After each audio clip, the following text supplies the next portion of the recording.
number of homes in foreclosure hitting the market, a lot of people think now is the time to buy. But is that actually the case? Carrie Pena is here with the answer. Carrie? Well, you know, Bev, for a lot of people, as you mentioned, buying a foreclosure might seem tempting. But as we discovered in this report, the old adage, buyer beware, never seemed so appropriate.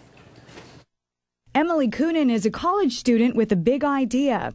Use her savings and her parents' smarts to get into a foreclosure while she's still got a chance for the first-time homebuyer's tax credit.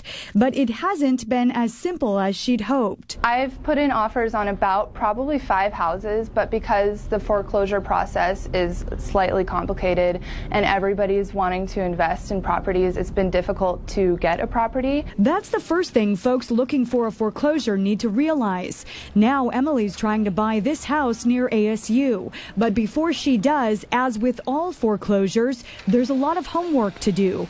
For Emily, it helps that her mom is an expert in the inspection business who's seen more than a few foreclosures.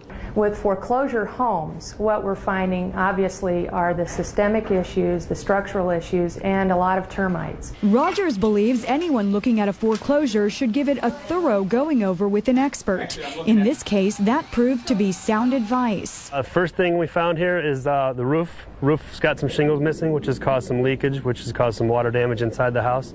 Second thing is the heating and cooling system is going to need to be replaced. It's very old and worn out. And the third thing is probably just age-related issues. The electrical system, for instance, is going to need to be upgraded. An angry former homeowner or a thief can leave a mark on a foreclosure. What we find in foreclosures often is extreme neglect. We also find them in a beleaguered condition. We find things missing. We find things damaged.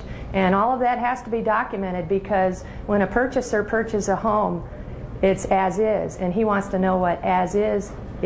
Once you've made your inspections, the next step will be trying to work with the lender, and many are already so busy they're finding it tough to keep up. I would say the problem is with working with the banks because of the amount of offers that are coming in on the properties. Realtor John Rusidlo, however, says be persistent because the deals, he says, are there. This home in particular is roughly half of the price that it sold for less than 2 years ago. As of June, RealtyTrack shows there were nearly 90,000 foreclosure filings in Arizona.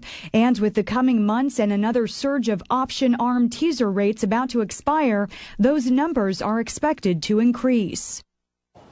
Currently, the Federal Trade Commission is considering a rule which would ban all upfront fees for people working in the mortgage industry. A new law going into effect in Arizona next year will require people who do loan modifications to be licensed. If you want more information, including information about agencies that help people facing foreclosure, you can go to our website, azfamily.com.